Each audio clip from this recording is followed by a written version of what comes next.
are we born with a sense of morality, or is it something that is developed over time? Like, is it something that is influenced by the culture and area that you grow up in, or is it just something innate inside you when you're born? Like, there are many people that favor, for example, liberty over fairness or loyalty over authority. Psychologist Jonathan Haidt makes the case that it is something that we are born with, that our sense of morality is innate. And he's not alone in thinking that, but whether he's right or not, we're all going to end up with slightly different preferences in terms of what we prefer or what we favor or what we prioritize in our sense of morality. Just like taste buds, like we all have different taste preferences. And, that can be influenced by the place that we're grown up in, or the place that we're raised. Like the kid that's raised in the southern United States is going to crave certain food, and the kid that is raised across the world in India is going to crave different food. Jonathan Haidt presents this theory that we all have essentially, and this is likely oversimplified, but I think you have to oversimplify something so complex.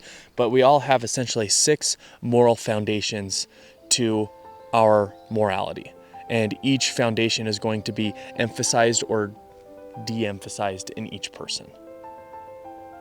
And those 6 moral foundations are they're 2 words and they're opposites. So the 6 moral foundations are care and harm, fairness and cheating, loyalty and betrayal, authority and subversion, sanctity and degradation, and liberty and oppression. The book that this idea is presented in is called The Righteous Mind by Jonathan Haidt. And I had just finished reading that book, and it was one of those books where you finish it and you're like, man, that could be life-changing. And I thought I had, turned a corner in my centeredness and in my groundedness in terms of my interactions with other people. But it didn't take long, even after reading this book, for me to realize that I still have a lot of work to do. In that same book, Haidt explains that we are all emotional beings, that most of our beliefs and most of our decisions that we make, they're made based off of an emotional intuition, and then we back that up by logic or apparent logic. And that's one of the big reasons why we have things like confirmation bias. But in that conversation that I had where I realized that I still have a lot of personal work to do, it became apparent because I was going back and forth with this person, and we were arguing logic and statistics and studies and facts, and we were really talking at each other and not with each other.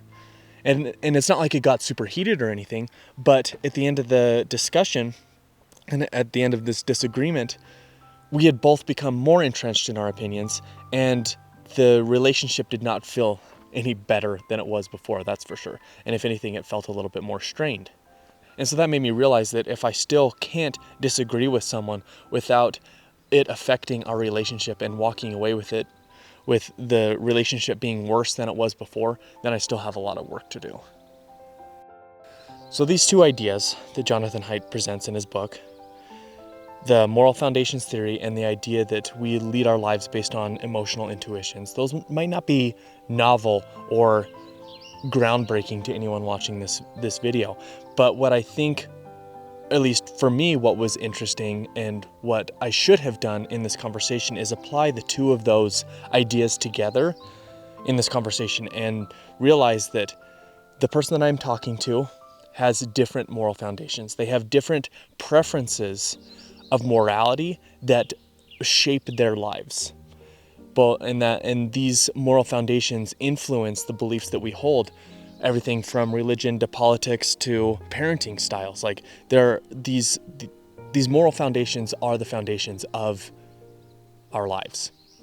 And so understanding that and understanding that we are primarily emotional beings, I'm not going to change their mind, at least not by logic. We can go into conversations with a little bit different of an attitude. And so for me, applying back to that conversation that I had, the approach that I should have taken should have been one of empathy, where I practiced active listening, looked for common ground, and I should have realize that we're coming to this with different moral foundations, that we have different ideas of the and priorities of morality, of the different foundations for morality.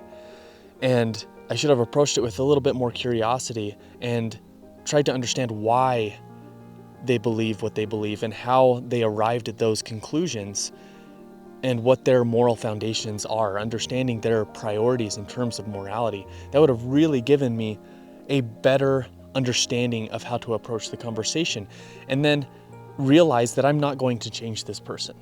They've arrived at this conclusion far before this conversation, and if they did not come to the conversation open to change, then I'm not going to change them. And so maybe I should come to the conversation with the attitude of openness, being willing to change myself, and maybe that could have made a difference. It could have dropped their defensiveness, and maybe we could have had a more open conversation. And all of this is coming down to like my 3 favorite words. Curiosity is my number 1 favorite word, and then compassion and acceptance. I think those 3 words in any conversation will lead us down a path that will, in a disagreement, not make a relationship worse, even though we may not see eye to eye. But anyways, I highly recommend that book, The Righteous Mind by Jonathan Haidt. It was fantastic. I hope this video was interesting. If it was, stick around and I'll catch you in the next video.